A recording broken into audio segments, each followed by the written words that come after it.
Welcome to Lecture 10. We wrap up this week with introduction of the second conserved quantity, linear momentum. We start with the Chapter 4 overview, followed by a short lecture section connecting the momentum concept to Newton's second and third laws. Then we have a series of lecture videos using the Algodoo simulation to illustrate momentum concepts, completely inelastic collisions, and distinguishing impulse and momentum from work and energy. Then we return to the Newton's Cradle setup using the PHYS collision lab simulation to look at the interaction in detail. And we wrap up this lecture set with a rather long section going over the Chapter 4 homework questions. As a reminder, please be mindful that there has been a shift in chapter and section numbers between our old CNX version of the textbook and the LibreText version of the textbook. Whenever the older lectures refer to chapter 5 here, the content corresponds to our current chapter 4. Thank you. We continue Unit 2 next week with oscillations and waves.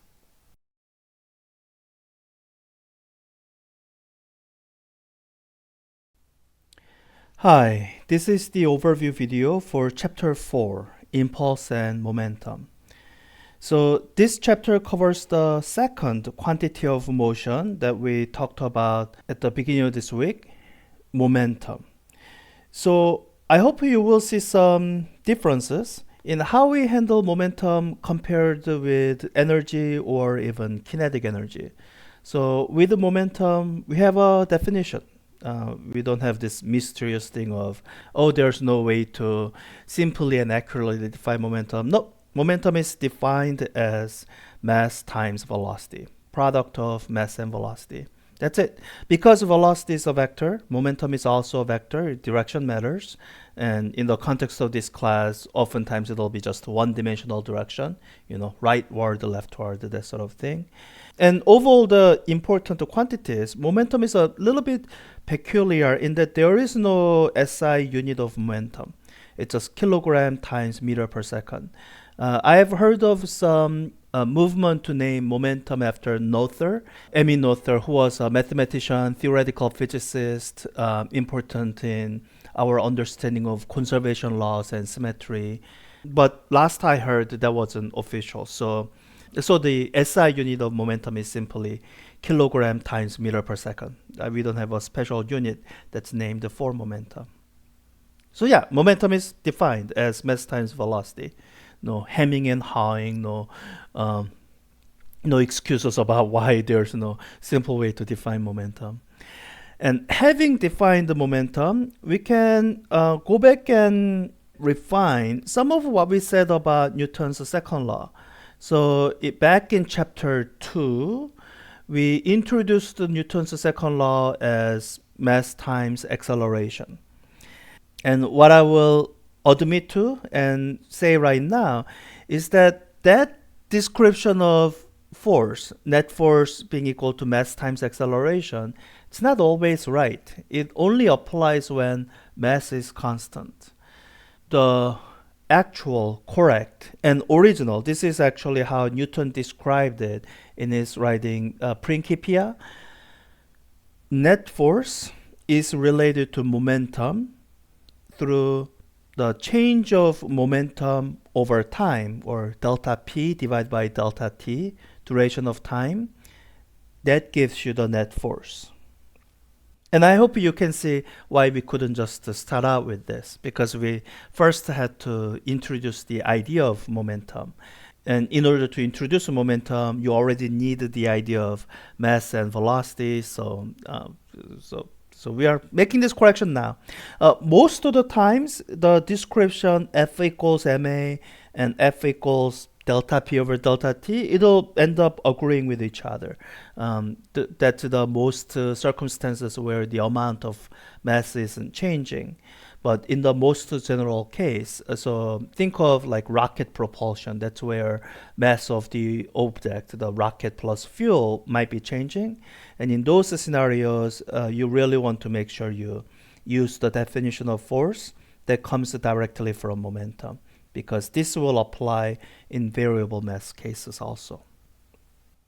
Now, having introduced the momentum, we also need to talk about impulse, which plays a role in the context of momentum, the similar role that work played in the context of energy. So let's start out with the definition of impulse. So impulse is force multiplied by time, or in equation form, you could say the net impulse is the net force times the duration of time. And actually, if you look up here, I didn't close this because I want you to refer to it. This equation is equivalent to what you have here. So net force is equal to delta P over delta T. You just do a little algebra, multiply both sides by delta T, or basically move delta T over to the other side. That is what you get as definition of impulse, force times duration of time. And I said the impulse plays similar role in the context of momentum as work does for energy. You can almost think of an analogy. Work is to energy as impulse is to momentum. So work gives you change of energy. So impulse gives you change of momentum.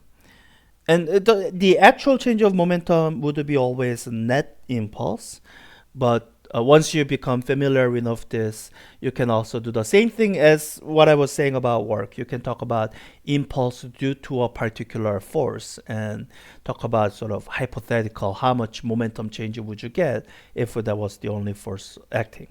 So that's the definition of impulse.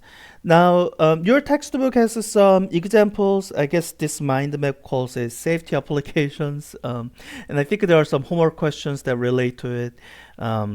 I don't think I lecture on it other than maybe going over homework questions. It comes down to internalizing at a conceptual level. When you have an expression like this, net force times delta T is equal to delta P. When you change one quantity, what quantity changes, what quantity remains constant. So imagine like collision of cars. I hope as you think through the scenario, what you will realize is that it's the change of momentum that'll kind of stay the same because the cars were moving at some speed, and as they come to a stop, there's some fixed amount of change in momentum that'll occur. So if you are trying to change collisions safer for people, then what you have to do is try to minimize the amount of force that's being applied on people. And the way you do that is by extending the duration of time, delta T. So that's the role of crumple zones. They crumple in an effort to make the collision last longer so that the average force acting during the collision will be smaller. So look at the homework, textbook examples. That'll kind of give you everything you need, at least for this class. So that's the impulse. Oh, and I have a kind of a wrap-up simulation video that I'm borrowing from Physics 4A. In one of the earlier lecture sets, you saw the simulation illustrating work and energy. And now we'll wrap up with something that demonstrates impulse and momentum, and some of the tricky ways certain questions can be worded that's trying to get you to confuse impulse and work. So don't get confused.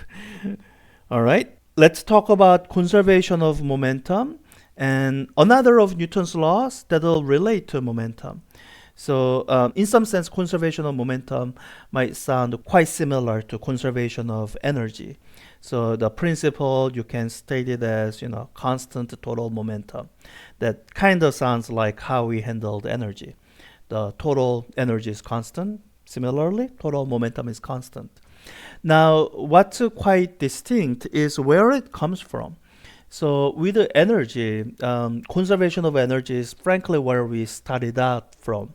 The scalar quantity of energy was always defined in order to keep the total energy the same. That's sort of the motivating reason behind the form of kinetic energy. That's the motivation for potential energy, and that'll be continuing motivation for other things that you will see introduced. With the momentum, you can derive conservation of momentum from Newton's third law. It just follows straight from Newton's third law.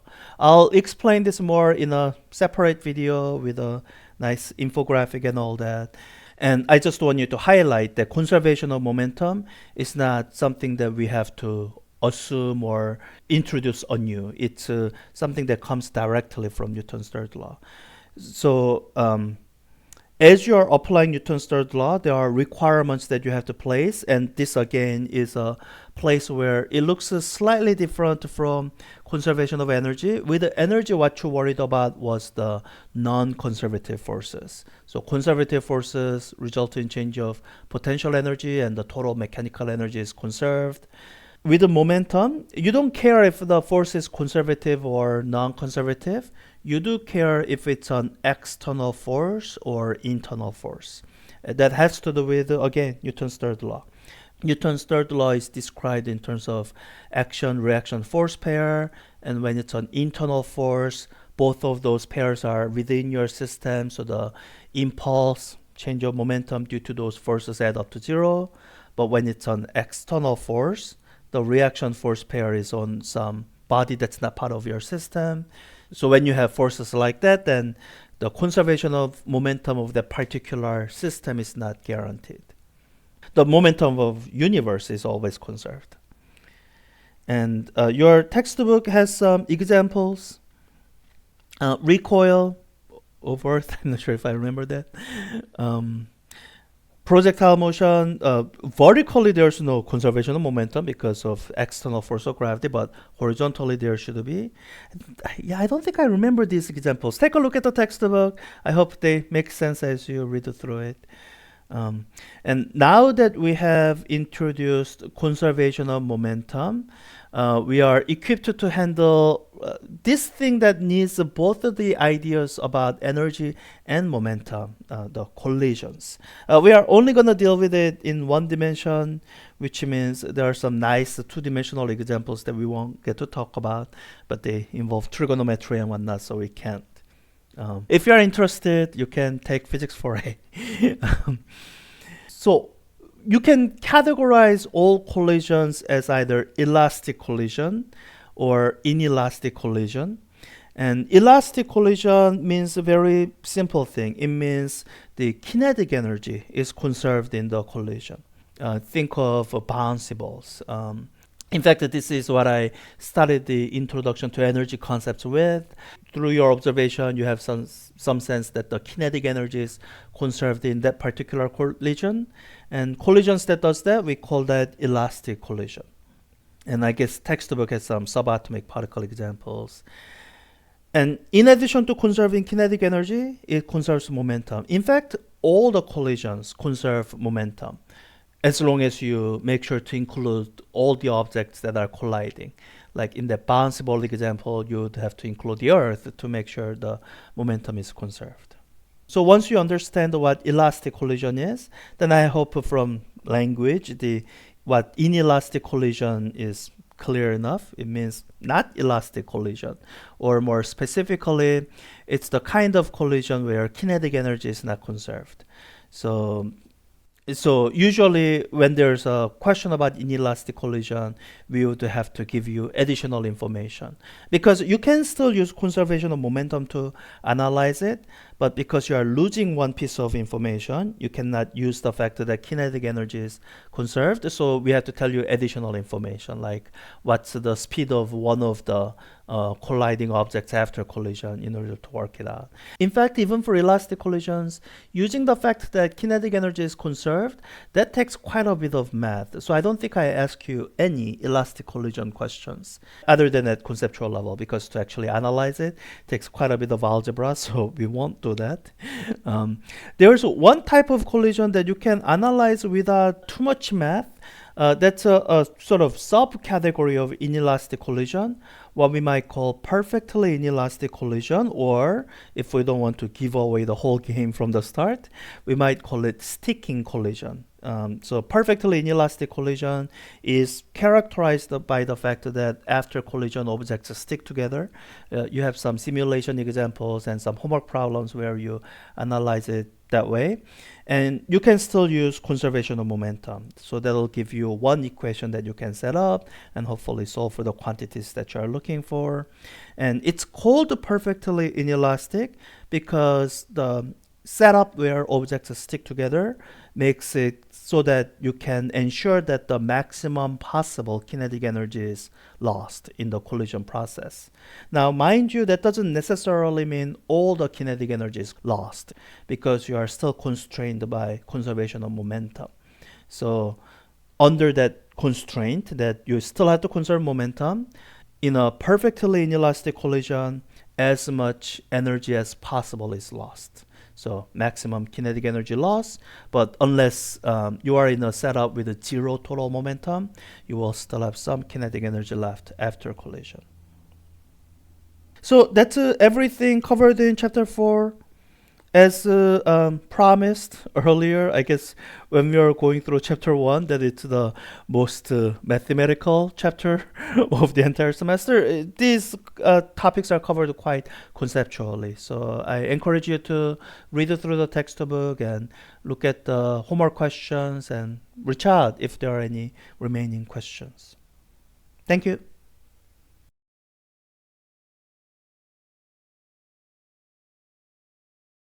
In this video, I want you to talk about momentum and its connection to Newton's laws of motion. I talked about some of this as part of the chapter overview video, but I wanted a space where I can write things as I explain. So I'm using this infographic generated by Notebook LM as usual to talk about momentum and how it's related to Newton's laws of motion, specifically Newton's second law and the third law. So let me zoom into the top half of this infographic. So we should start out with the definition of momentum. You've seen it in the textbook, you've seen it in the overview video, but to highlight, we define momentum, unlike energy. Momentum is concretely defined as mass times velocity. Mass times velocity. Yeah, it's quite simple. It's not like energy where we say it's hard to define it accurately. Simply, no. Momentum is mass times velocity. It's quite simple. One could ask, why did we wait so long to talk about momentum? And it's a valid criticism. In fact, even Newton's second law, in the way it should have been stated, is actually in terms of momentum. So you might remember from chapter 2, the F equals ma that you might have heard even before this class. That is not actually how Newton specified his own second law. The way he specified it is in terms of the rate of change of momentum, the quantity of motion.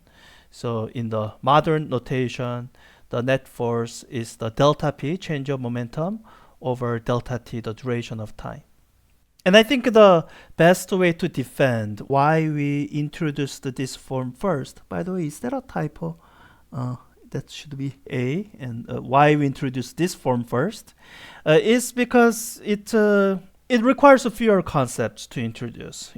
To say force is equal to mass times acceleration. All we need is acceleration, and we covered that as part of kinematics. And we only needed to introduce mass really in chapter 2, alongside the idea of inertia. Introducing momentum, I think it takes more combination of concepts to talk about momentum. So in order to get to force as quickly as possible, introducing it in this form was necessary.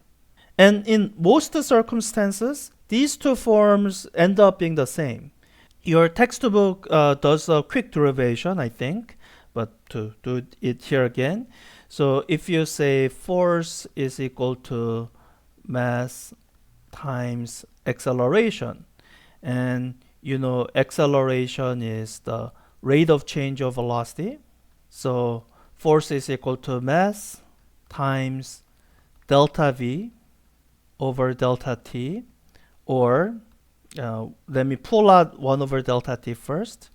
It's mass times the final velocity minus mass times initial velocity. And you might think, oh, then those two forms are really identical. You can say that mass times velocity is momentum, so you can say 1 over delta t times the final momentum minus the initial momentum, which means force, as we stated here, is equal to change of momentum divided by the duration of time. So you might think the two forms, mass times acceleration or the rate of change of momentum, are same. Which one you use doesn't matter, maybe. And that's because I was a little bit sloppy with these expressions. These masses, for them to mean the final momentum and initial momentum here, this really should be initial mass and this should be the final mass. Now, in the special case where mass is constant, so when you see mass that is the same as the initial mass and the same as the final mass, then sure, then you can definitely say these two form of expressions for force are actually the same. That's why we could use the other form first. It didn't result in a serious error because most times mass is constant, and in those cases, yeah, two expressions mean the same thing. But there are circumstances where mass does change, not in the sense of mass disappearing, but the best example I can talk about is in rocket propulsion. So in rocket propulsion, what happens is you have a thing, rocket, with the payload and the fuel. It's got some amount of the mass. And in order to get a thrust, pushing it one way, the way you do it is you push on a small amount of mass. Let me call that dm. Push it the other way. And this mass was really part of the main rocket before. So as the rocket operates, it's really throwing off part of it behind in order for the rest of it to move forward.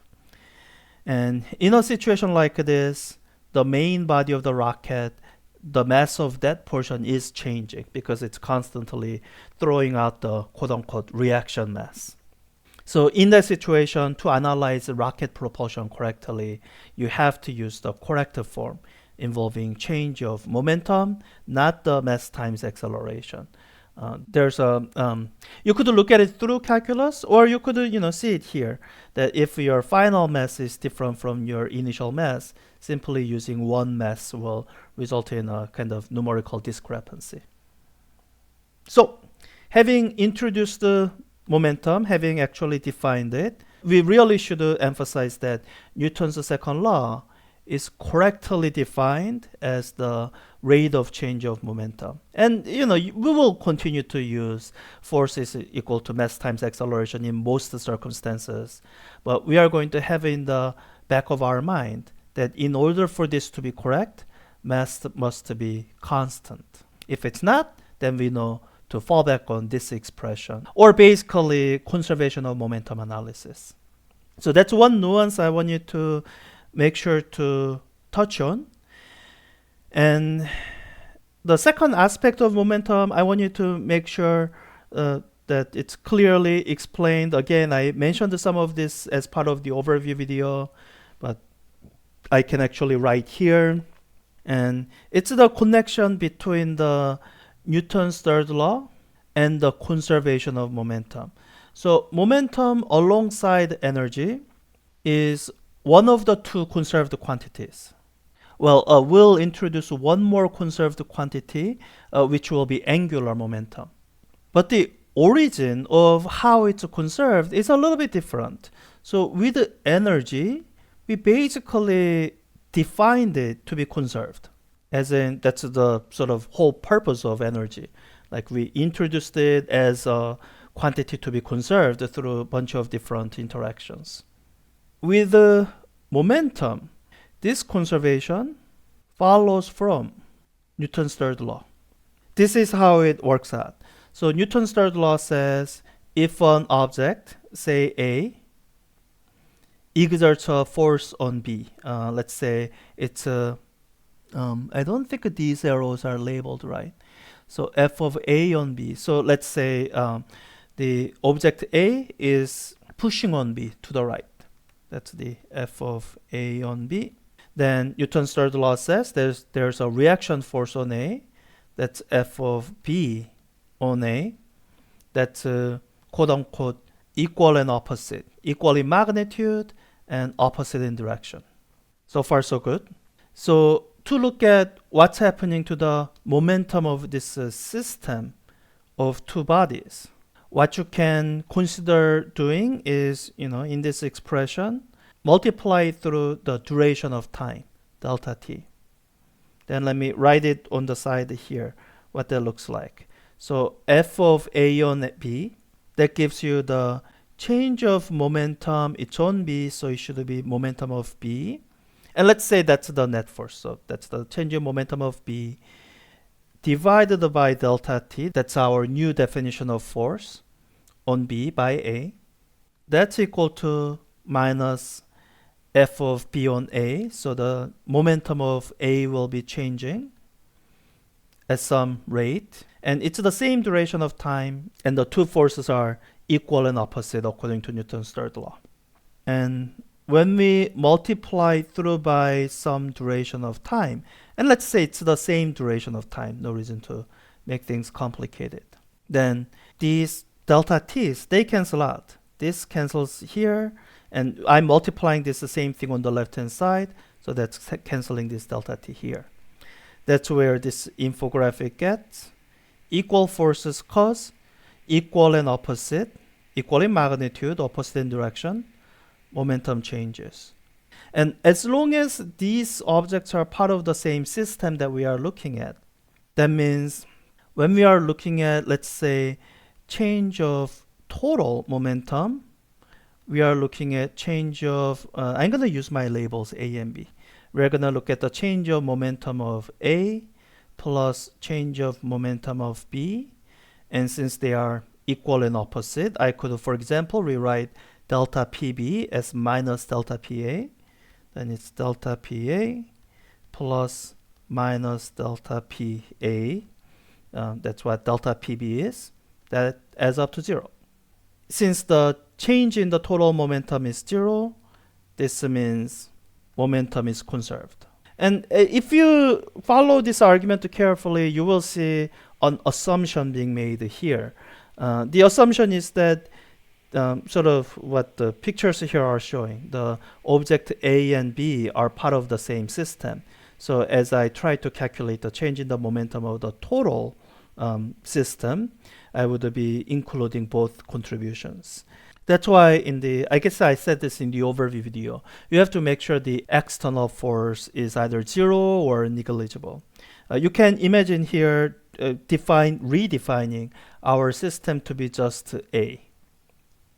In that case, momentum of A is not conserved because there's a force on A due to B, and that's going to change the momentum of A. You're going to have non-zero delta PA. And that's because with these boxes, I'm saying this is an external force.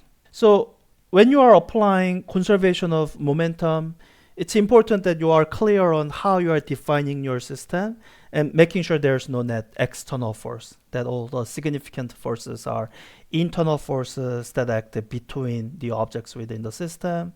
Then Newton's third law guarantees that your total momentum will be conserved. So I want you to kind of doodle as I explain these things. I think a lot of this is kind of duplicative of, that just duplicates. It uses the word isolated system. I don't like that phrase. I'm just going to talk about whether the external force is 0 or there are no non-conservative forces acting. In this particular situation, I think what it must mean is no external force. But different authors and different physicists will have their own definition of what isolated means. I think that's the main reason I don't like that phrase.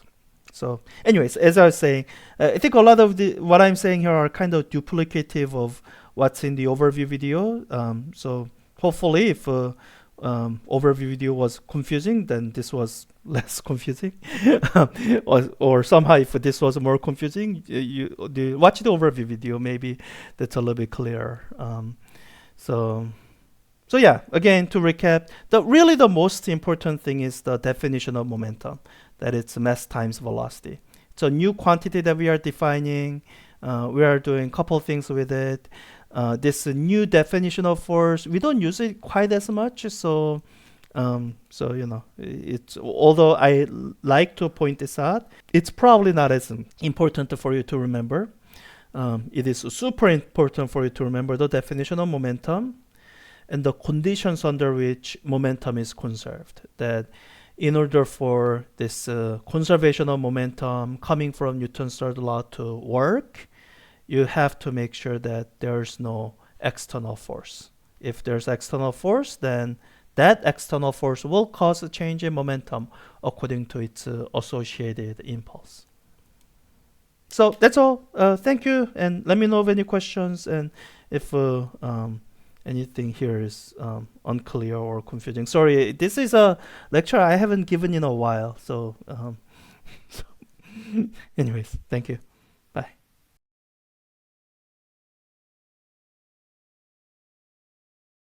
I want you to talk a little bit about momentum, and the concept of momentum is, it is related to energy, but it's distinct, and it's, so to talk about momentum, let me just show you the simulation, because if I go into definition, I think it's going to be boring and will take a lot of time. Oh, let me go back to regular time. All right, let's see, what do I want to do? I think I want to be able to add apply force again. So let me not follow. I want to be able to toggle it. All right, that seems good enough. Let's see.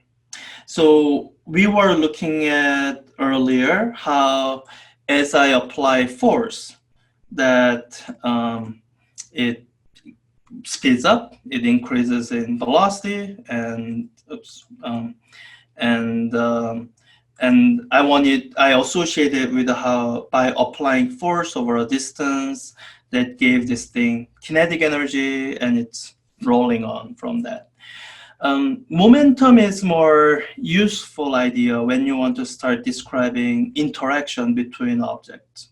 So let me bring in a second object here. So I'm just going to clone it and move it a little bit here. Actually, let me run the simulation. Yeah, that's the best way to have it resting on the ground. Well, let's just let me run the simulation, have these two things interact, and see what we get from that. I guess these things are a little bit too big. Okay, turn off the folders. All right, that looks like regular collision that you probably have seen. And oh, I guess I should have had the velocity here. Actually, let me undo it. Clear. So we are monitoring velocity of these two things, and this is kind of what it looks like when they collide. The first object slows down, the second object speeds up, and I almost want to say there's a connection between these two objects. So just before collision, the first object had a speed of about close to 2 meters per second. After collision, it slowed down to about half meter per second. And the second one, it sped up and 0.7 meters per second. And they don't quite, I guess what I wanted it to be able to say is that these two add up to the same value, but they don't really, because 0.5 plus 0.7 is 1.2, that's not quite 2. But you can also see that as they collide, there's a bit of a complicated interaction going on. And I really want to have a situation where the only two objects interacting are these two balls. And this complicated thing, it's coming from friction with the ground. So let me undo these things. And what I want to do is I want to set material properties so that they have zero friction with the ground. That'll help me illustrate what I want to illustrate, because that'll make the interaction simpler. Now I truly have a setup, which I can only do in simulation, where one object interacts with the other object, and that's the only interaction I have. Right, let's run the simulation, toggle on for a bit, and stop it here. And as they collide, now it's much more you can kind of see that it's simplified, and then it also doesn't roll. It's just sliding. So there's some kind of a conserved thing here. So the first ball had a speed of almost 2 meters, well, about 2 meters per second before it collided. And in the collision interaction, the first ball slowed down to 0.5 meters per second. The second ball sped up to 1.5 meters per second. So when you add these two together, they add up to 2. So there's some conserved quantity here.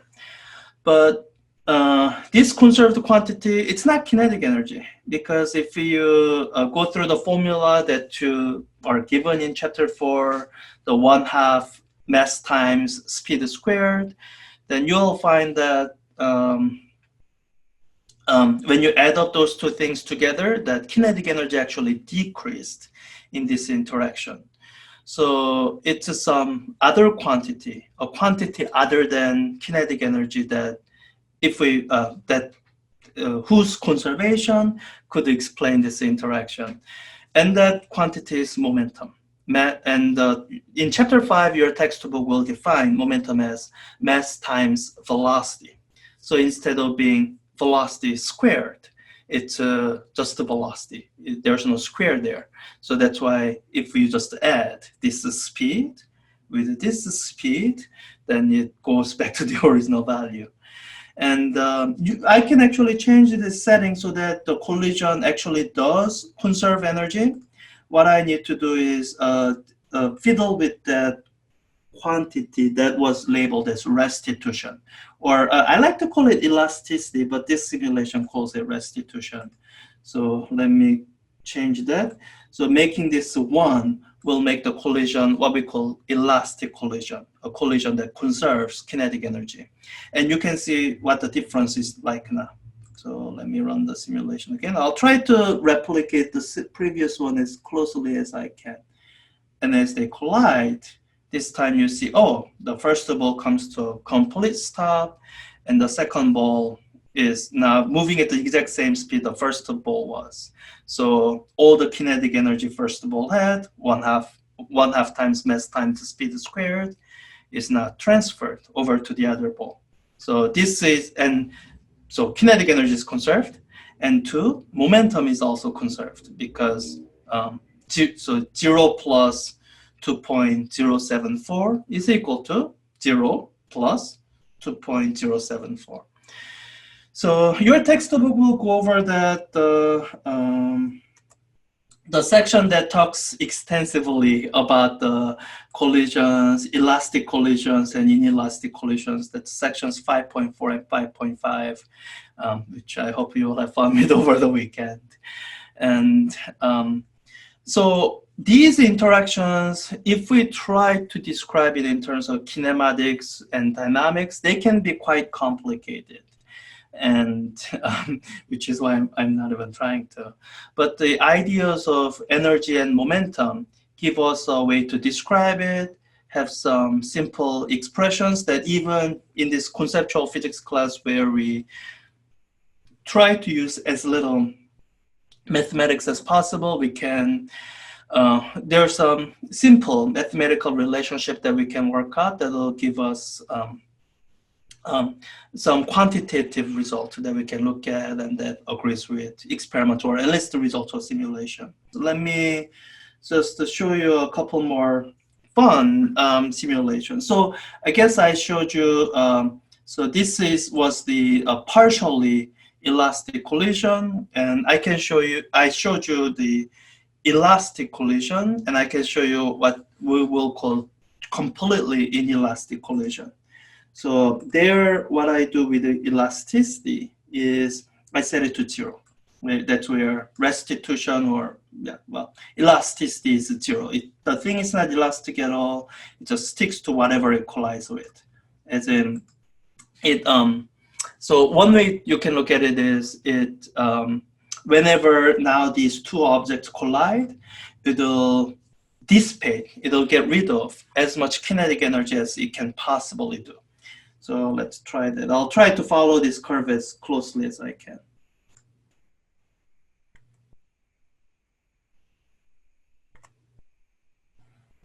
And these two things, oh, well, I didn't do, well, if it did what I wanted it to do, then I guess restitution 0 doesn't do what I thought it would do.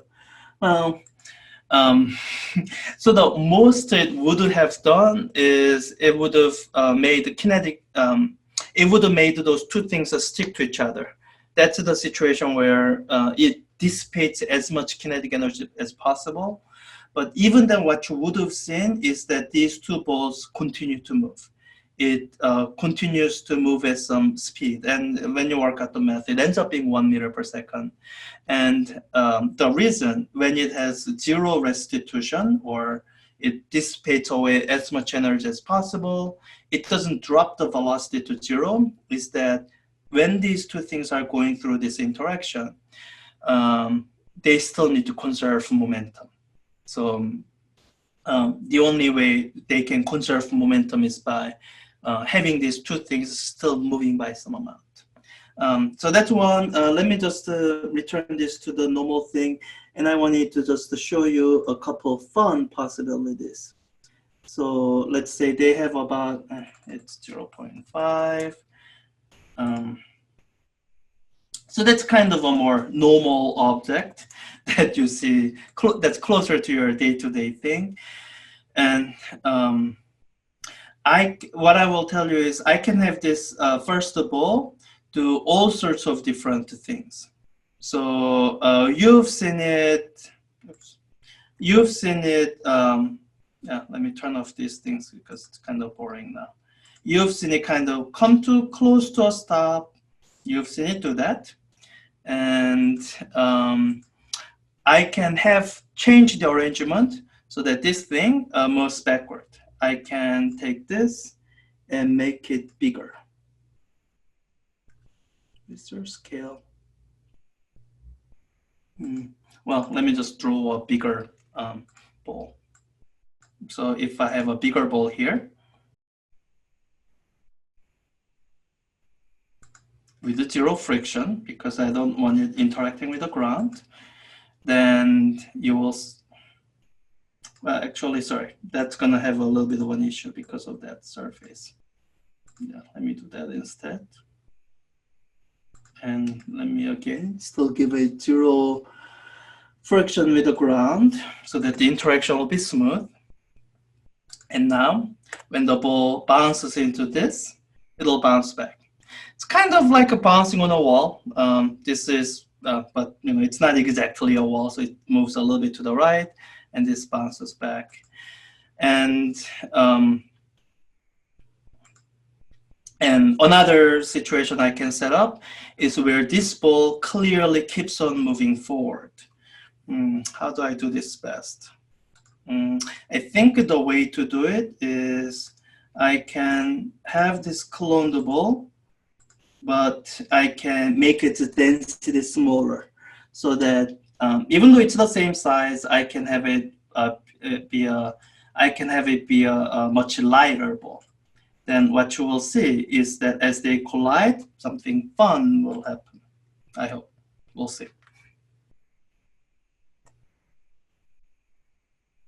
This keeps on moving more or less forward, and that's moving forward much faster than before. You can kind of imagine it as like a ball being here and a heavy object like a car coming in and hitting it, and then ball, and when the heavy object hits a lighter object, it keeps moving on forward. And what you will discover with the things you learn in chapter 4 and 5 is that how these three different ways these things collide, that after collision, either this thing stops completely or it keeps on moving forward or it bounces back. It's all decided by how the two masses compare. If this mass is much heavier or much bigger, much more massive thing, then when they collide, this first of all bounces back as if it's bouncing from a wall. And if this ball is much lighter, then it keeps on moving forward. If it's about the same mass, then it's supposed to stop if it's completely elastic collision. If it's not, then it moves forward a little bit. So, okay, so I think that's a kind of a long enough of an introduction to the concept of energy and momentum. And once again, this simulation is available. It's called Algodoo. It's a free simulation that you can download from their website, algodoo.com, and you can play with it on your own time.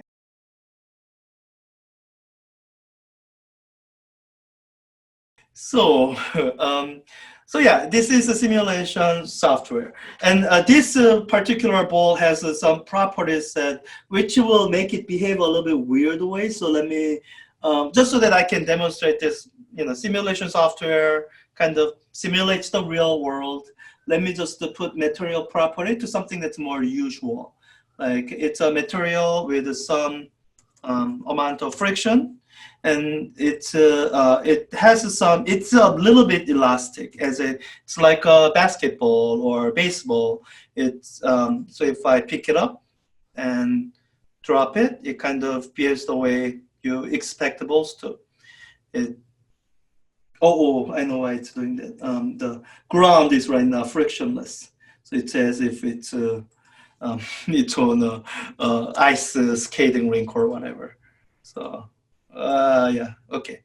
All right. So when I now let it drop, then it does that. So, I just wanted to show that as to illustrate that, well, it seems reasonable. It seems like it's an reasonable enough representation of real world.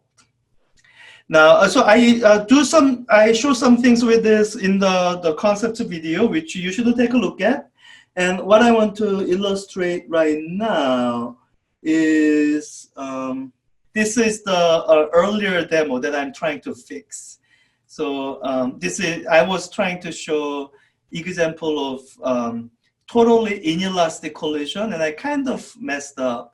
When you see me do this, it's supposed to be a collision where two things stick together, but they don't quite stick together, and that has to do with the geometry of the thing.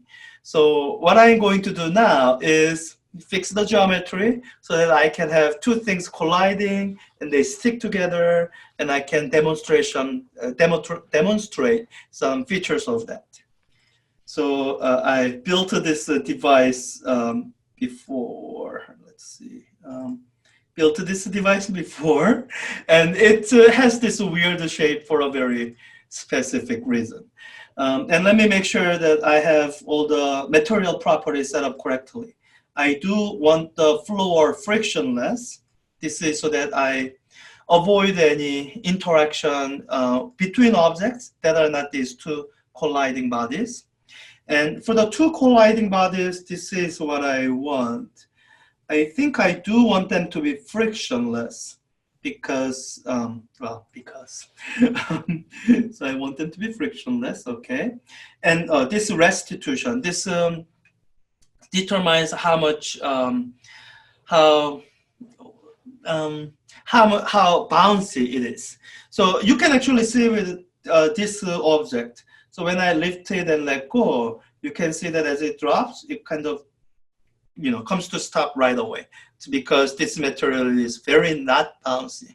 So I want the ball to be exactly the same. So let me set the restitution here to 0. Okay. So with that, what I can now do is I can give this a little bit. So let me pause the recording first. Simulation first. And I can give this ball a little bit of rightward velocity. So let me give it a rightward velocity of, I don't know, 5 meters per second seems reasonable. So as these two things collide, this is what you will see now. I want to give it enough room. So this says rightward velocity. Oh, I think I can, well, let me run the simulation and I'll do other things that I can only do in simulation. So this is kind of what it looks like. All right, big deal.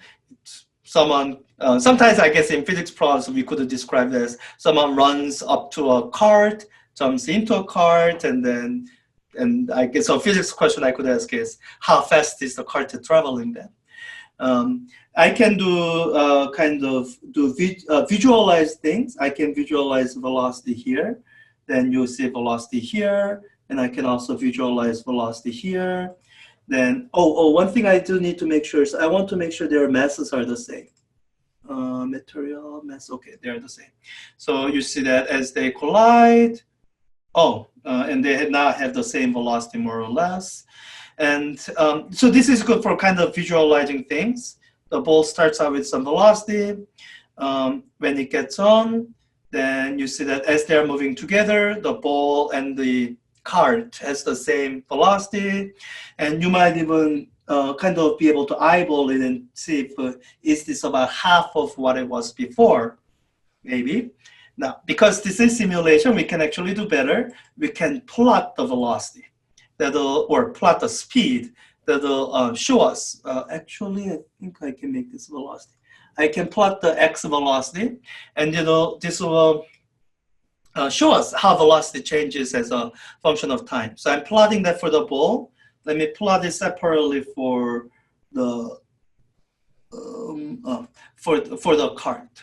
So the labels are, well, this one says circle and that one says polygon. Auto label, I probably, yeah.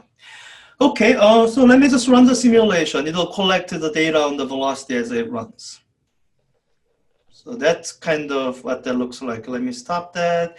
You see a little bit of fluctuations there. That's this ball bouncing around within this little trap that I built for it. And you can actually see the numbers here. The ball starts out at 5 meters per second. That's the initial velocity I gave it. And you see that this is the whole process of collision. I kind of want to ignore that because all that process gets confusing. I can kind of stop here and look at the velocity here. Okay, it's at about 2.4. And the cart started out at 0. And after the collision, the cart's velocity is right now at about 2.4. So they are at about the same velocity. So, and if you add them together, they are at 4.8. So it's close enough to 5. You see that as the simulation runs, that the velocity decreases. So there's probably something, some friction or whatever that's causing the velocity to decrease. So in this inelastic collision process, you see that the velocity of the ball went down to half. And all right, so that's interesting. There are some parameters that I can change that I can use to illustrate the idea of momentum conservation. So this setup right now was with 2 identical masses. They both had 1.5 kilograms, and so when they have identical masses, that kind of simplifies some things. That's sort of one of the reasons velocity went down to half. But this simplified process sometimes hides some things. So let me just add a little bit of complication so that you can, so that I can talk a little bit better about idea of momentum conservation. So I'm going to make the mass of the cart 3 times as heavy. So material here, instead of 1.5, it'll be 1.5 times 3, or 4.5. And let me clear the plot. And the ball has still the same velocity initially. Let's run the simulation and see what happens.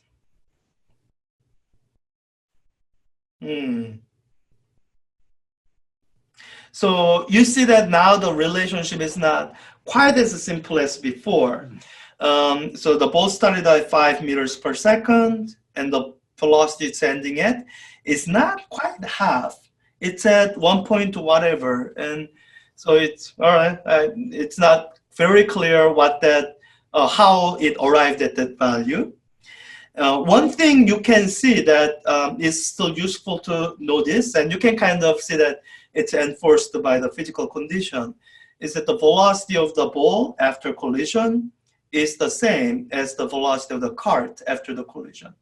And actually, I think in this class, if you are dealing with any quantitative problem, we will tend to stick with this completely inelastic scenario.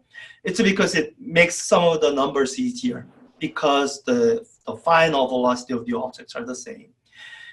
But so right now, as you're looking at these numbers, I guess what's not necessarily easy to figure out is what quantity is conserved. Because if you're trying to look at conservation of velocity, it doesn't quite work out. You do 1.2 plus 1.2, 2.4, and that looks nothing like 5. So what we instead use, and we'll introduce as you're working through chapter 5 material, is the idea of momentum and conservation of momentum. Momentum is defined as mass times velocity. So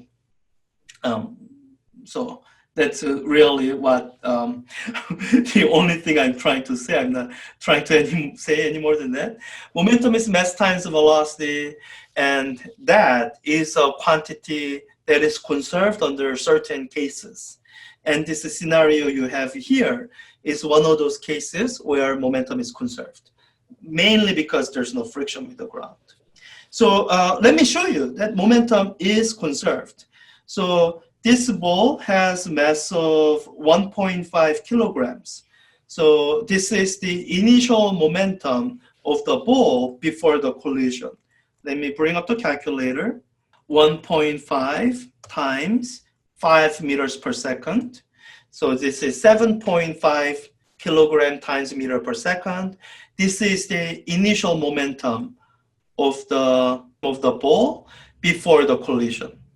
Let's look at the momentum of the ball and the cart after the collision and see if this was conserved. So the mass of the ball is 1.5. The mass of the cart is 4.5. So the total mass is 1.5 plus 4.5, or 6. Let's calculate 6 times 1.2 times 1.2 is equal to 7.2. So it's slightly different compared to 7.5, but so you chalk that up to effect of residual friction or other things. So you see that, oh yeah, we started out with a momentum of 7.5. You can imagine that under ideal scenarios, it would have been 7.5. So this is kind of illustration of a completely inelastic collision.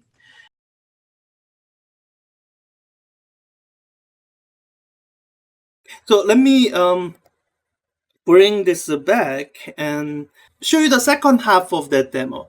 This is one of those things that might be helpful in problem solving because it relates to some of the things that people sometimes forget about, or sometimes it's coded, the information is encoded in the question wording ever so subtly that unless you are reading it very carefully, that people sometimes miss.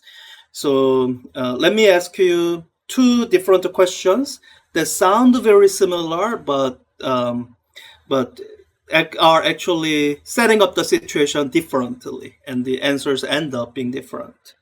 So I'm just gonna set the material property so that this is back to its original mass of 1 kilogram. And I don't remember, thruster property was T, okay. Okay, so someone could ask time speed, okay. Someone could ask this question or set this up. So you are pushing 2 different masses, 2 different blocks of different mass between two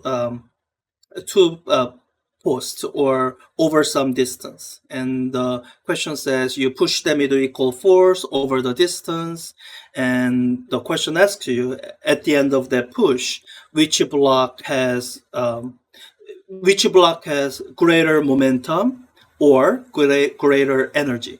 So the last time I did this demo, I was imagining someone would ask you which block has greater kinetic energy. And let me just redo the plot so that I have something there. So this would be one with the lighter mass. So try to stop it around here when the front reaches there. And let me go back, and I'm going to make the mass now heavier and do the same experiment. Just mute my phone.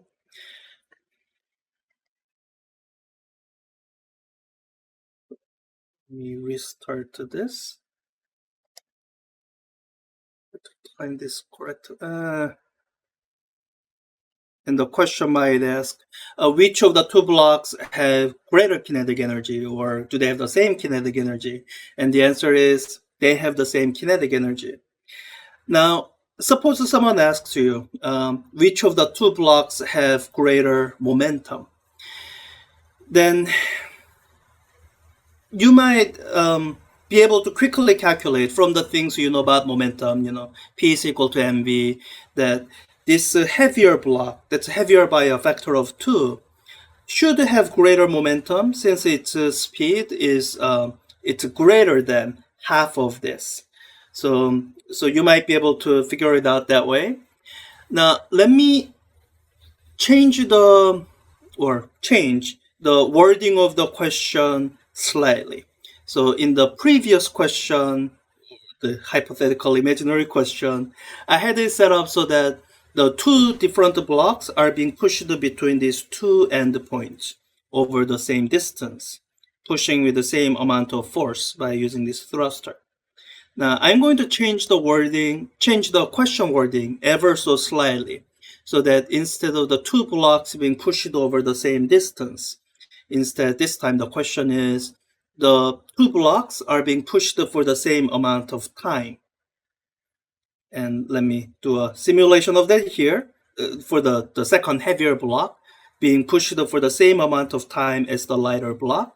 And let's see what happens. Same amount of time. There it is.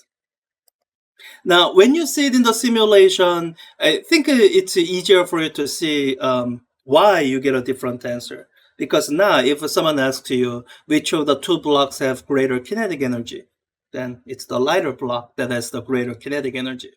And if someone asks you which of the two blocks have the greater momentum, then this time the answer is they have the same momentum. And it comes down to a very subtle difference when you are looking at so this was the quantity that we are looking at in chapters 7, 8, and 9. When you are looking at change in the energy or change in the kinetic energy, the physical quantity that most directly relates to change of energy is amount of work being done. And the definition of work is force, the vector, the product with the displacement. And now that we have covered the momentum, we can talk about the change of momentum. So if you are looking at change of momentum, which I think your textbook uses the letter J for impulse, I'm never gonna get used to that. So I'm just gonna spell out impulse. Change of momentum is related to impulse, which is defined as force times, not a dot product, but a scalar product with the duration of time. Product by a scalar factor. Sorry, the scalar product is a very confusing phrase. So when you look at change of energy and change of momentum, they are related quantities. So that's how sometimes you can get somewhat, I guess, two situations, they look similar, but are different enough that when people are not paying attention, I can get them. So I think once it's all spelled out this way, you can see it more easily. So given the same amount of force, if you want the amount of energy change to be the same, then yeah, you would keep the displacement the same. If you want the change of momentum the same, then you would keep the duration of time the same. And as you change other quantities like mass or whatever, or you might be changing what other forces might be present, and keeping one the same, keeping the distance the same doesn't necessarily mean keeping the time interval the same. All that's kind of captured in this graph.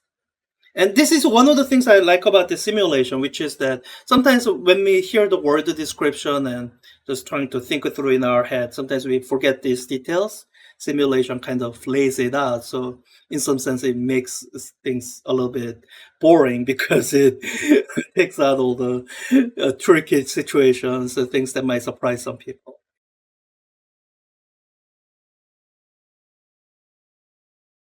So let me do this. I can actually do a kind of purpose-made simulation of Newton's cradle. So, I've tried to do, and I've done Newton's cradle with the Algodoo, which is a kind of realistic simulation, does all the pendulum thing and all that. That has its own value. The one kind of slight issue I have with the Algodoo simulation in that context is sometimes it does weird things. It glitches out for no reason. This simulation is far less likely to glitch out. So I can set it up and I have some reasonable degree of confidence that it won't do weird things. It'll just do the things I want it to do. So, all right, I need to set it up with the right velocities so that these things don't move around weirdly. So in a Newton's cradle, the setup you have is you have 4 balls, or the version I have, you can have any number of balls, but the version I have is you have 4 balls that are at rest, and I can lift one ball and let it hit the rest of them. So I can have one ball coming with some speed, hit these 4 balls at rest. And I have a little bit of a gap between the balls. I think that's going to be fine. Let me just make sure they all have exactly 0 velocity. If they don't, that could mess things up. Yeah, they all have exactly 0 velocity. All right, let's just run the simulation and see. Yeah. Okay. Well, yeah. Let me just let it run and not interrupt it. If I click this, I don't know what it'll do. Will it? Let me not click it just because I don't know if it'll go like initialize everything. Okay, I'm just gonna let it run, let it strike, and once it's done the interesting things, then I'll bring it to a stop. Okay, that's kind of the same as what our original Newton's cradle did. But let me see if I can reset. Yeah, okay. And let it run slower, and we'll go frame by frame so that we can look at the details a little bit better. The kind of the details that might have been missed when you are looking at either the Algodoo simulation or the real-life version of Newton's cradle. So this is going to strike, and as it's striking, let me do just the frame by frame. So frame by frame. So you can see that when this ball 1 strikes ball 2, ball 1 comes to complete stop, and ball 2, if you are able to see this velocity vector, you'll see that it has the exact same velocity ball 1 did. This is kind of the feature that you can derive for elastic collision between two objects of the same mass where the target object was at rest. You can go through the method to show that, oh yeah, in the collision, the one that came in will come to a stop. The one that's struck will go out with the same velocity. So it goes. Now 2 is actually moving from here to here. It's a small distance, but it's moving. And like 3 frames. And then hits 3. Now it's a 3 that carries on the motion. 2 is at a stop. So what looks like one interaction in that, real life demonstration, or even in Algodoo, especially with the balls touching, you can see individual interactions. But in this simulation, you can see that it's 1, 2, 3. It's going to be 4 separate collisions. It's not actually one ball came in, one ball went out. It's one ball came in, made the next ball move, that made the next ball move, that made the next ball move, that made the next ball move. So, all right, so that's one demo. Let's make it more fun. Let's see what happens if we have two balls coming in.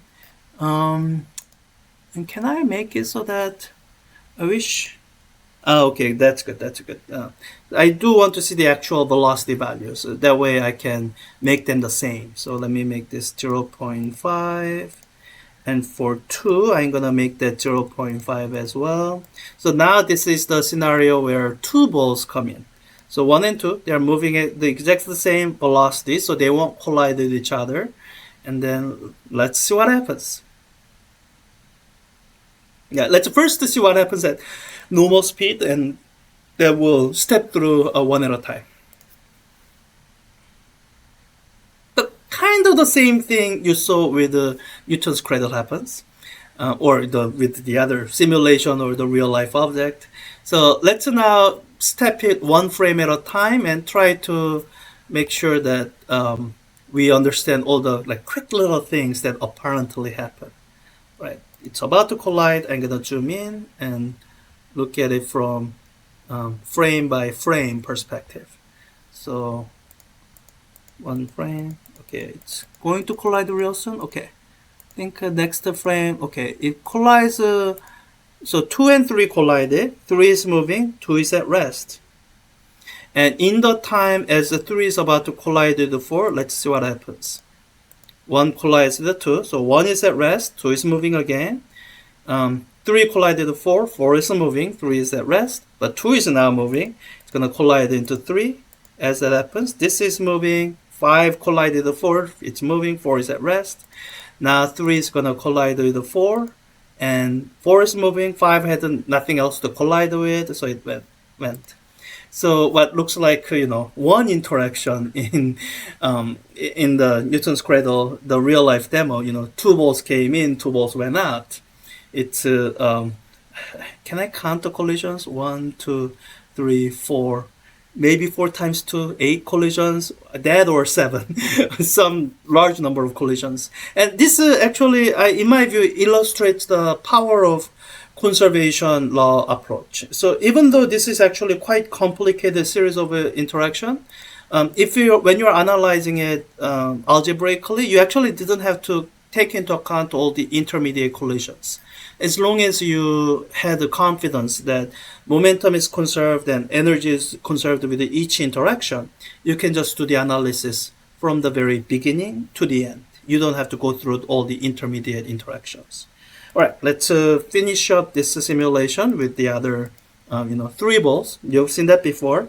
Oh, and this time we can actually see exactly what happens so that 3 balls can go out. So we'll just start with the slow, and then we'll just look at it frame by frame. So let me stop it here. All right, let's do frame by frame. So 3 collides with the 4. 4 moves. Okay, 3 is at rest.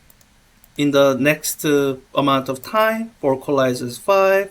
5 is moving. 2 collided 3. 3 is moving. 1 hasn't collided with anything yet. Okay. Now in the next time, 1 collides with 2. 2 is moving. 3 collides with 4. 4 is moving. 3 is at rest. 4 collide. Wait, did it? Yeah, 4.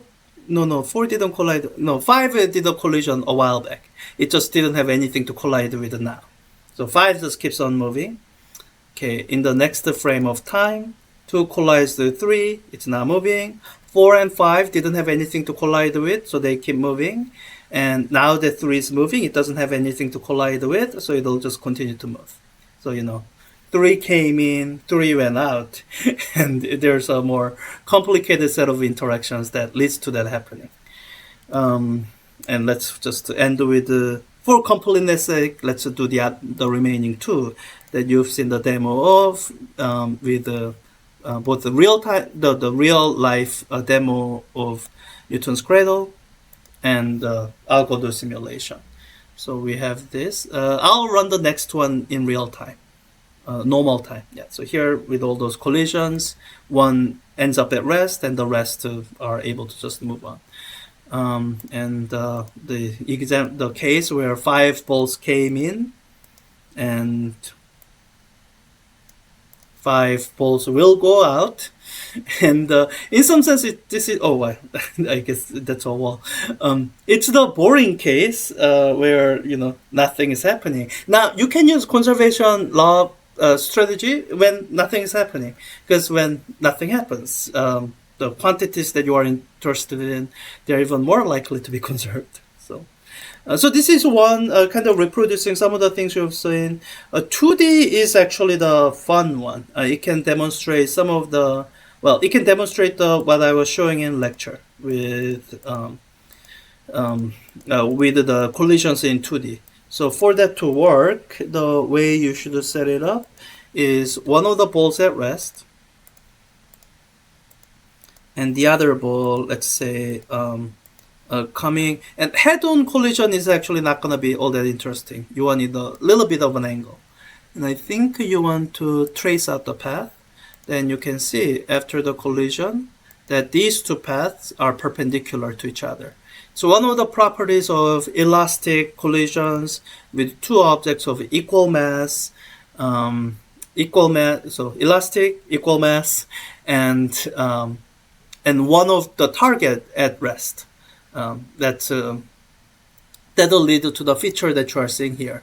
The path of the two balls are at 90 degrees. And if you play billiards, you might have been taught that at some point as a way to angle your shots correctly and all that stuff. And that particular factoid happens to be true for many different collision parameters. So now when it's like a head-on collision, it's mathematically true in a vacuous sense, in the sense that the dot product between the final velocity and the dot product between the final velocity and this velocity is zero, because one of the vectors is zero. That's in the vacuous sense in which that's true. That only happens for head-on collision. If you set it up for any other parameter where it's a little bit off of head-on collision, then this initial velocity won't go to zero, but it's still perpendicular, so that their dot product will be zero. And it remains true for really glancing collisions, where very little of the velocity transfers to the target object. They are still at 90 degrees. If I can make it even more glancing. Oh, yeah. And here it's still true, because this velocity is zero. The product between this and the other velocity is also zero. The mathematical factor doesn't change just because nothing happened. Are they close enough? A little bit more. All right. Now that should be close enough. Yeah. I wish I could make it more glancing. So between those collision parameters, how much this is deflected changes. What remains same is the relative direction between this vector and this vector. That's 90 degrees. And there are many other things you can do with this simulation. I guess I'll leave that for you to play with. That's really the one advantage of simulation, that you don't have to listen to someone else talking only.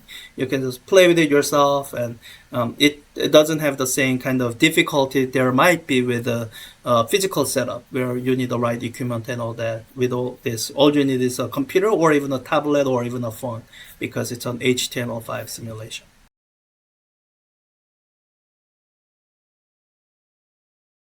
I will do question 8 in the remaining time or so. So by the time you get to this point, this is what you will have seen from your reading in the textbook. So what you will have seen are the definition of momentum. So we use the letter P for momentum. I don't quite know why, but we use letter P for momentum, and that the momentum is defined as mass times velocity. That's one. And we define a quantity called impulse. And there isn't really a good letter for impulse, so let me just spell it out. And this impulse is defined as this: force times duration of time, for the time that the force is acting. And this impulse kind of has a similarity to work, which is defined as force times displacement. And actually, there's that similarity to work here too, because work gives you change in energy, and in a very similar way, impulse gives you change in momentum. And it's these overlapping sets of relationships that you are going to use. That you have this expression for momentum, and using that, you can somehow get to change in momentum. And this impulse, it has kind of a hand in both worlds. It can be described in terms of change in momentum, or it can be described in terms of force and duration of time. So in part A, it gives you this information. Boxer, what, blah, blah, blah. It's given you force. It's given you duration of impact. So you can use the information given, formula given here to calculate the impulse. So force times the duration of contact, 4700 times 0.08. That's the impulse, 376 Newton times a second. I hope. Let's see. Good, that's the impulse. And in part B, it says, sometimes we don't know the forces, but instead we know the initial and final velocities. And it says, consider a baseball, batter hits a fastball moving at some speed, ball flies away at some speed. So it's giving you information that you can use to calculate momentums with, or momenta with, and then ask you for magnitude of the impulse.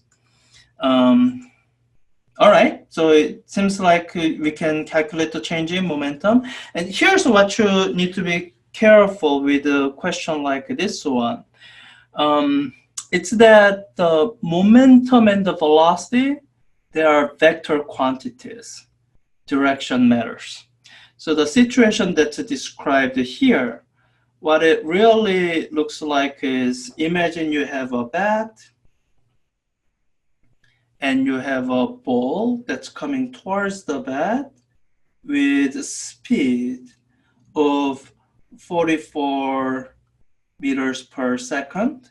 And after this ball hits the bat, and when it's flying away, it's going the other way. So it really, if you are trying to include the direction of that velocity, then the way we would describe this velocity is as, let's say, minus 41 meters per second. So from this first value, you would say, all right, you have initial momentum of 44 meters per second times this mass here. Let me do that on a calculator. So 44 times 0.145. So you have initial momentum of 6.38 kilogram times meter per second. So 6.38 kilogram times meter per second. And the final momentum you get from this negative velocity here, it's negative final momentum. So the final momentum is 41 times 0.145, but it's minus 41 times 0.145. Or I'm just gonna put in positive numbers. 41 times 0.145, but it's negative value of that momentum. So minus 5.945 kilogram meter per second. So here we are going to use this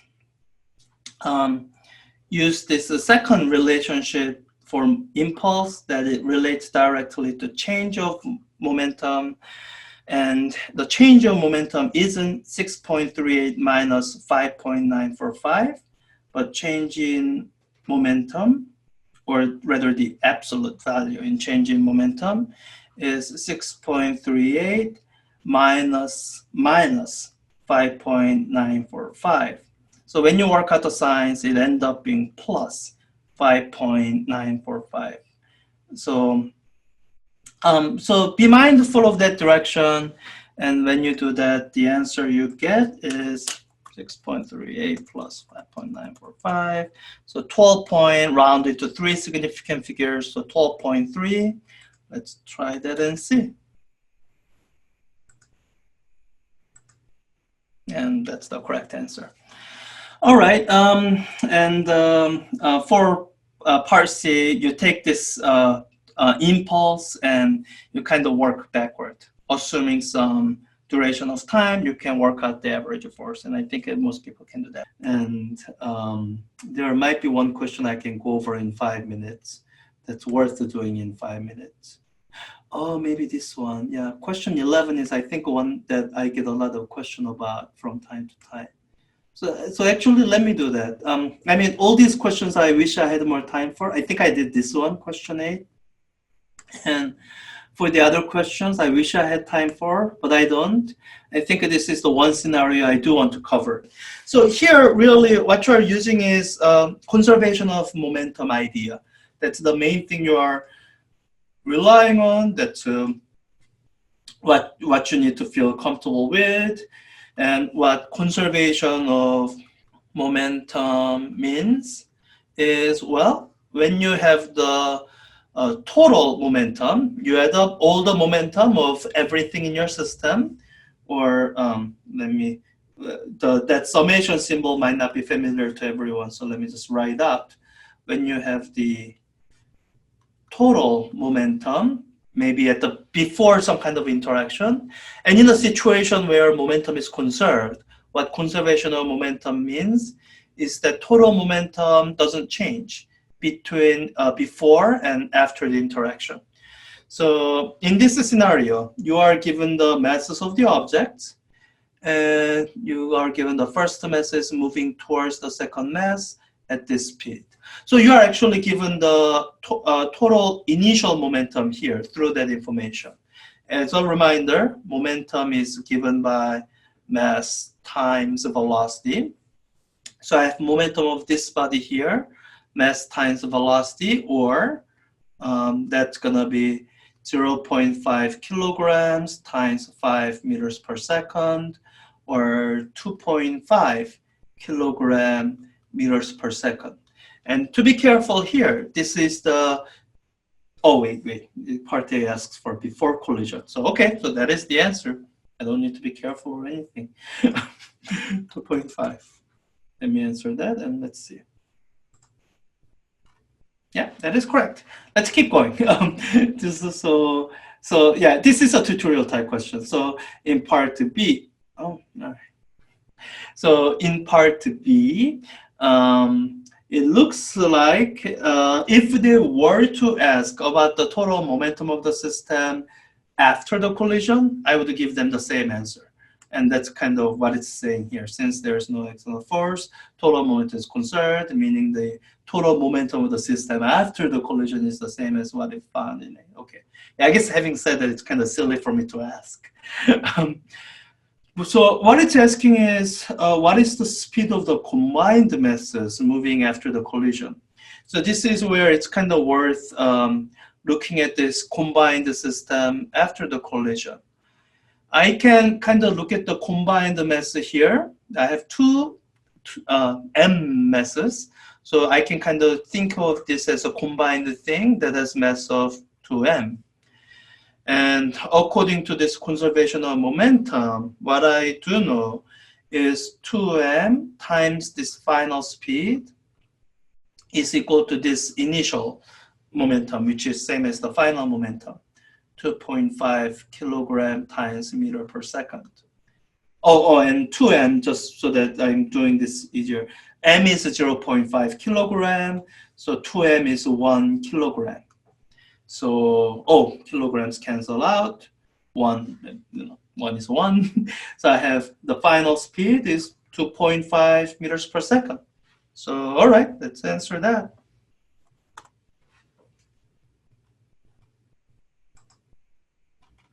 Yeah, That is the speed. Yeah, I think I actually picked this 0.5 kilogram number on purpose because it makes math easier. All right. I don't think I want to clear entirely. Let me just erase some of these. So let me kind of wrap up the remainder of the question. So this is once again, tutorial type question. It's kind of trying to walk you through this kind of consideration that I'll be teaching you to do a lot in Physics 4A. Okay, it says, we call this type of collision totally inelastic collision, and you're going to shortly see why. Calculate the total kinetic energy of the system before and after the collision. All right, let me write down some of these things as a reminder to myself. M is equal to 0.5 kilograms, and the V initial was equal to 5 meters per second. So when I look at the kinetic energy, the total kinetic energy before the collision, so it's just going to come from these, a single mass moving at this speed. So initial kinetic energy will be 1/2 times the single mass, 0.5 kilograms, times the speed squared, 5 meter per second squared, or doing this in the calculator, 0.5 times, 0.5 meaning 1/2, and then 0.5 meaning kilogram times 5 squared. Okay, that all looks right, equals 6.25. Okay, so my initial kinetic energy is equal to 6.25 kilogram times meter squared per second squared, or joule. All right. Yeah, I guess I can put that in and kind of verify my answer as I go. Each blank counts as a part, so you don't have to answer both parts. Okay. So total kinetic energy of the system after the collision. If you put in 6.25, you're gonna get told that it's wrong, because it is wrong. Let's just apply this formula again. So I guess I just wrote this down without writing. The kinetic energy is given by 1/2 times mass times V squared. So applying the formula for the after the collision, where mass becomes 2m. Let me just change some of these numbers here. So the mass becomes 1 kilogram, or 2 times 0.5. And speed, I worked it out before. Speed became 2.5 meters per second. And I don't think it's going to give me the same number. Let me just do this in calculator. 0.5 times 1 kilogram times 2.5 squared equals 3.125. It's a half of what it was before. And yeah, and this is actually a general feature of totally inelastic collision involving two identical masses, but 3.125. But what's a kind of a general feature here is that when you have a collision where two things stick together, kinetic energy is not conserved. And so here, as far as explaining this goes, wait, not conserved, totally, because most amount, that here it did not go to 0. And what it's saying is it may not be possible for total kinetic energy to go to 0. And the reason is that it's to conserve momentum. In collisions, momentum is conserved most of the time. So it had the initial momentum, has the same final momentum. If initial momentum wasn't 0, the final momentum isn't 0, and then its final velocity isn't 0. So what I should focus on for the remainder of this session is really just going through the set. So I'm going to be covering conceptual questions this time as well. So let me start from here. It says, choose all statements below which correctly compare contrast momentum with kinetic energy. Yeah, okay. So momentum and kinetic energy are, they are both quantities that deal with motion. And in fact, in the early history of physics, people were, there were debates about which quantity is conserved when considering motion. And it Turned out there were proponents of people who thought something like momentum was conserved. There are proponents of people who thought something like kinetic energy was conserved. And it turns out they are both right. In the right circumstances, both are conserved. So it's, I think, worthwhile just to drawing that comparison. So kinetic energy is something that you have seen in chapter 4. And momentum is what you are going to see in chapter 5. There's a formula, things that you can derive or comes from definition that you can write down. With the kinetic energy, it's derived from consideration of energy and work. And when you finish the derivation, the expression you have is 1/2. There's the factor 1/2 for some reason. It's important that it's there.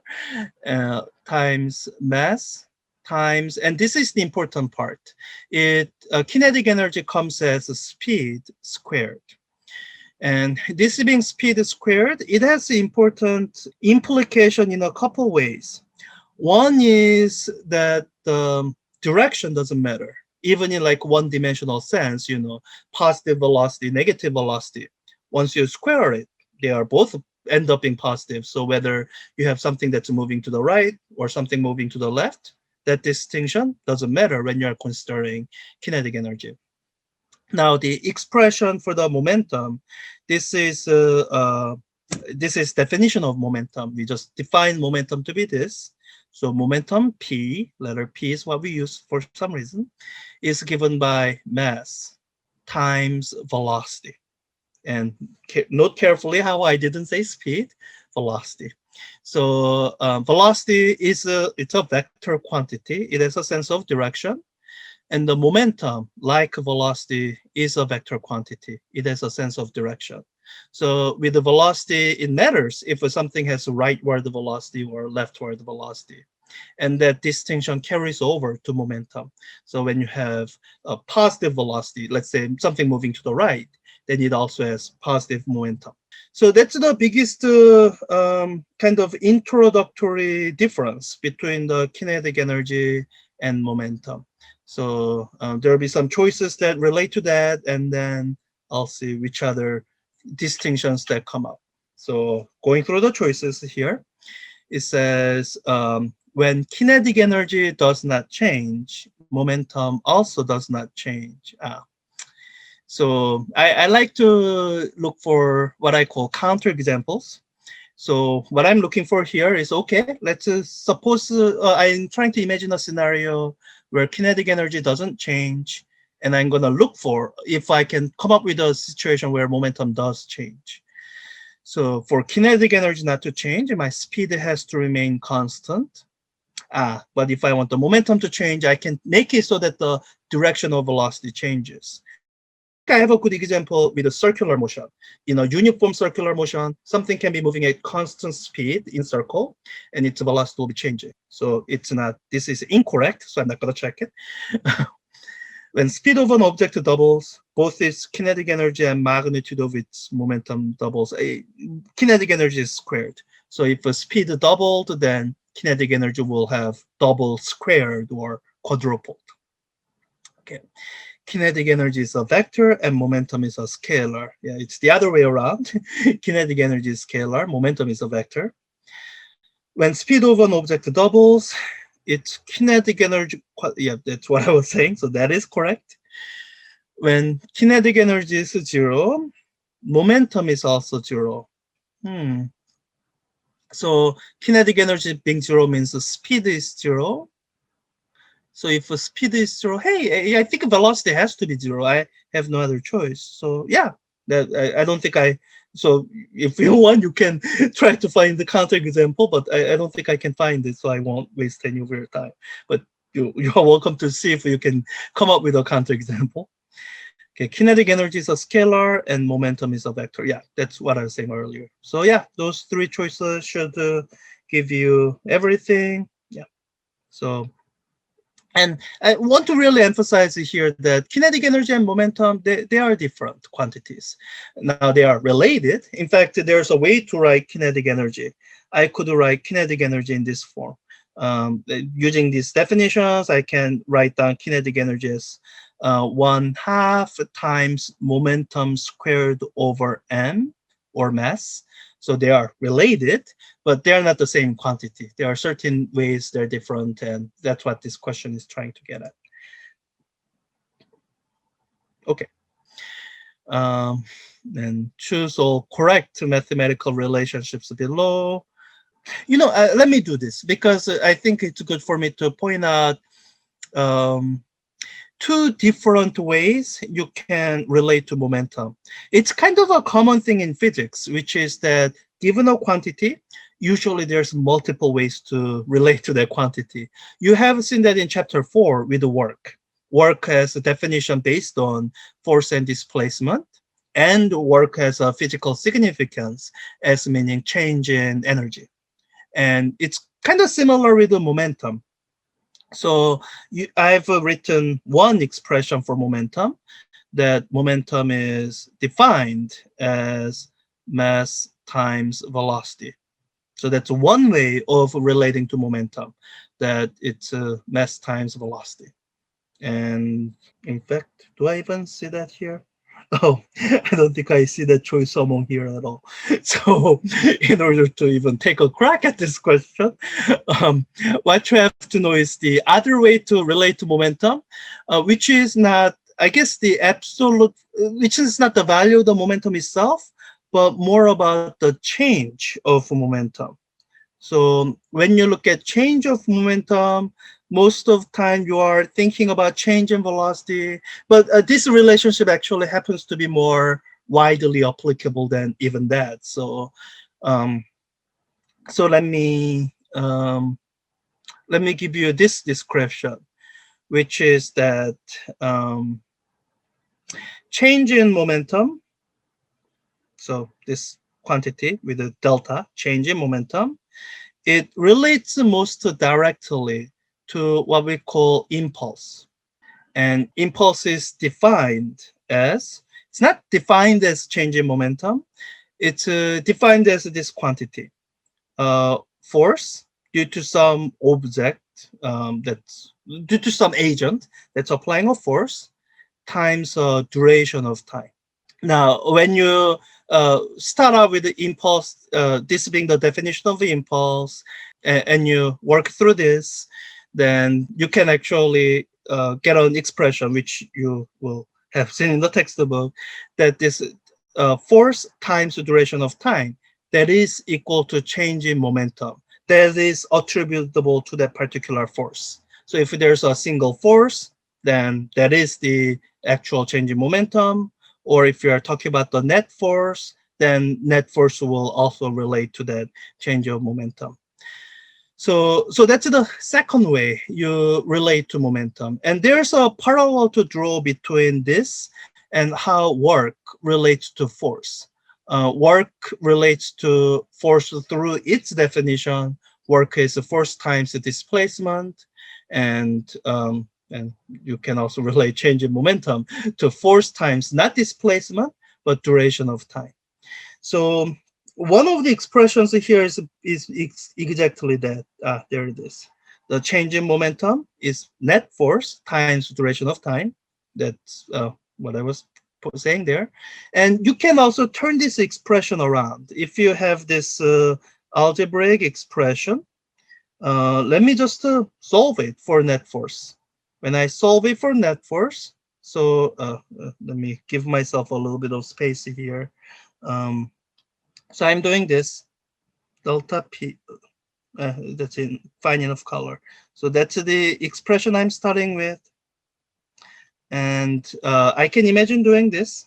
I can multiply the whole thing through 1 over delta t.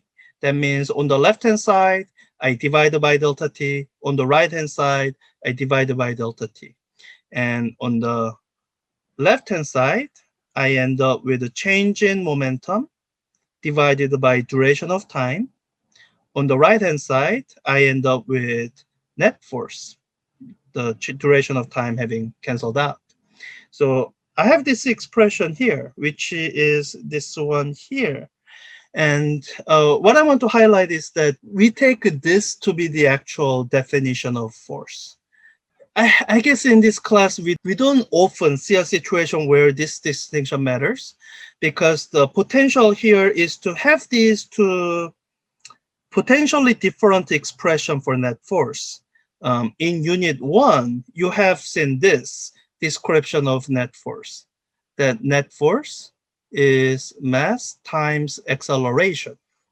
And what I'm saying now is that, oh, that's not the net force, or that may or may not be the net force. What I'm saying is that this is the expression that I want to hold on to. So if I say net force is change of momentum per duration of time, then you can kind of work through the algebra through here. If I plug in for momentum, mass times velocity, then you have mass times velocity, delta t. And now you might think, oh, these two are actually the same, because if I have change of mass times velocity, I can say, all right, mass times change of velocity per change of duration of time. And for those of you who remember chapter 2 stuff, you might remember that acceleration was rate of change of velocity, delta v over delta t. So you might say, oh, that's mass times acceleration. These two are equal to each other. So we are just saying the two things are the same. And what I want to caution here is that this expression here, it depends on mass not changing. There are circumstances where mass can change. Rocket propulsion is actually one of them. And in those circumstances where these two expressions, 1 and 2, will be different, so you can't say they are the same thing as each other, so they are always agreeing with each other. You can't say that. In those circumstances, the expression we hold on to is this one. On those rarer circumstances where these two disagree, what is actually universally true, what we might even call is the definition of net force, is the second expression. We just didn't introduce this as the first thing, because even to talk about this expression, you need the idea of momentum, and it took us this many weeks to reach this point. So yeah, that's the how change of momentum relates to force. So let me submit here. So okay, this is question 6. It's a question that involves numbers. So I think most of this is applying the definition of momentum, and so applying the definition of momentum. So let me just work through that. Some of this could be a useful calculator exercise. So it says a runner of some mass runs at some speed, and I'm looking at the unit of my answer. It's kilogram meter per second. So even though the question is giving me the speed in miles per hour, I don't think I need it. I don't know why the question gives it. So I'm just gonna ignore it. And let me, I think I can just do it on my calculator. So momentum is defined as mass times velocity. And here it's just asking for magnitude. Unless the question draws my attention to it, I'm not really going to worry about is it positive or negative. It's not asking me for directions. So 56 times 9, 504 kilogram meter per second. That's the unit of momentum, by the way. Momentum is one of those quantities that are important, and it doesn't have its own unit. This is the unit of momentum. We don't have any special name for it. So just, yeah. Okay, on automobile. So that's it for part A. Part B, an automobile of some mass speeds down freeway at a speed of 64 miles per hour. Do I need to convert this? Yeah, if necessary, review this video on unit conversion. I guess. Yeah, you know what? Let me do this another demonstration of unit conversion. But before I do, let me just show you a really quick way to answer this question so that people know that, you know, if somehow you're struggling with the unit conversion, I think it's a useful skill, but at some point you have to decide on the pain to gain scale, whether it's worth it or not. Um, Wolfram Alpha, it's a unit aware system. You can simply put in quantities with the units, and you can even ask for the unit that you want it. I want it in this unit, kilogram meter per second, kilogram meter per second. Then it'll just do the calculation for you and give you the answer right here. So let me just highlight that this can be done in like 5 seconds, and then take another 2-3 minutes to actually work it out. So um, so what I need to do is because my so yeah, so that's the this is how the unit conversion is laid out. So we do all this calculation, miles cancel out, hours cancel out, and I end up with the meters per second. So I think I'm ready to do the rest in just the calculator. I have 1600 times 64 times 1609 divided by 3600. I skipped all the ones since they don't do anything. Um, okay, 45,700. Let me round it to three significant figures. So 45800 kilogram meter per second. Finally, satellite is in a geosynchronous orbit, moves at a speed of that. If the mass of the satellite is that, I guess this is a scientific notation exercise. So let me just multiply this out. Then the number I get, applying that definition of momentum as mass times velocity, it's gonna be 37 mass 5,000 kilograms times 3,175 meters per second. So that's the answer. Now, if you simply put this in, that'll be wrong because of what's following here. What we are looking for is a number that if you were to multiply by 10 to the power of 6, then would get you this number. So, so what I need to do to get that is I need to divide by 10 to the power of 6. And this is how to do that division using scientific notation on a calculator like this. You divide by, and this is the calculator E notation for 10 to the power of 6, or 1 times 10 to the power of 6. So, so when I do that, the number I get is such a number that if I multiply 10 to the power of 6, it'll get me back what I started out from. So 15.4, 15.4 million, or 10 to the power 6 kilogram meter second. So that's it. It's a kind of calculation exercise. I thought it would be useful to demonstrate it at least once. Let me know of any questions. Okay, let me look at question 10 was the other question I was going to look at. So this is calling you to the idea of conservation of momentum, which is covered in chapter 5. And it's saying, okay, one application of this is analyzing recoil, backward kick experienced in launching projectiles. Perform the estimate using numbers given below to develop some number sense. So it's giving me all these numbers. So let me draw a figure. Let me start out with a figure that always helps me to make sure that I understood all the information that's given in a particular setup, scenario, situation. So I have one object. Let me call this A.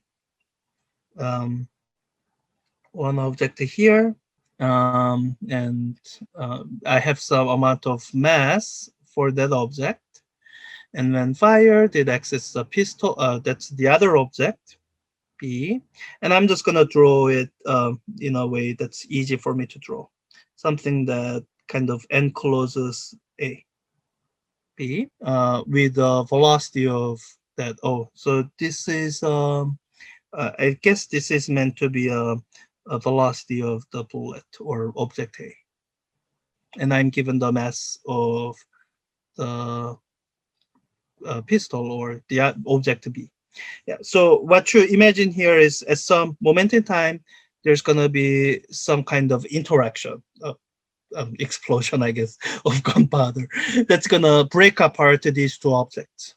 And as that happens, I know one piece of information, which is that this object is moving in one direction with some speed. And what this question is asking is, what is the recoil velocity of the pistol if we were free to move backward, so that we are explicitly saying that conservation of momentum is followed. If something is holding on to the object B and not letting it move, then momentum won't be conserved. So in that hypothetical scenario where the object B is free to move, it's asking you the question, what speed is it moving at? So this is kind of a typical physics question where a setup is described, and it's described with enough detail to fix all the quantities. And the task of someone solving this problem is to figure out this unknown quantity using laws of physics. And here, using some relationships that you can figure out, and usually the relationships are given from laws of physics. Here, the law of physics you use is conservation of momentum. And the hint more or less spells this out. It kind of tells you all this, and actually even gives you this expression, and you can just plug in the numbers. So let me, I guess it'll save me time to just write this. So let me write that out. Where this description of the situation ends at is the momentum, magnitude of momentum that this object A has. That's MA, VA, that magnitude of momentum is going to end up equal to the magnitude of this momentum that's going the other way. MB, VB. And there's some algebra you can get through to drive this more step by step, but that takes another 3 or 4 minutes. So I'm skipping that to save time. So starting up from here, what you have to do to solve for VB is you have to solve for it. You have to do one more step of algebra. Looking at it here, I think what I can do is I can multiply the whole thing by 1 over mass of the mass of object B. When I multiply this on the left-hand side, it's going to cancel out the masses, leaving me with just the speed of B. And on the right-hand side, I'm going to have MA divided by MB. So let me do that here. VB, having canceled out the mass, is equal to, I still have this on the numerator, this on the denominator. Mass of A times speed of A divided by mass of B. So in this expression, I have all the quantities on the right-hand side. I've been tracking the quantities that were given in the question: mass of the object A, mass of the object B, and speed of object A. So it's a matter of plugging the numbers. And if you work through the units, you will see that the grams cancel out. So I don't have to worry about converting those. They'll just cancel out. And the meters per second that's given there, that's going to be this speed here. So let me just plug in those numbers. I have mass of A, 9, times speed of A as it exits, that's 380, divided by mass of B, that's 500 grams, equals 6.84 meters per second. 6.84 meters per second. And that's it. Yeah, and so even if you weren't holding on to the gun, it doesn't move that fast. It's a non-lethal speed at which it's moving. So yeah, this is one kind of numerical example with the stuff. I think this is on the probably slower side of bullets. I actually don't know that much about guns. I don't know if that's a slow or fast. When I wrote the question, I probably researched to make sure it's at least in the ballpark range, but I don't know if that's slow or fast. Um, so, so that's an example of recoil. There are other examples of recoil that you can find. So I think that's the last question I had of this set that I thought I should go over.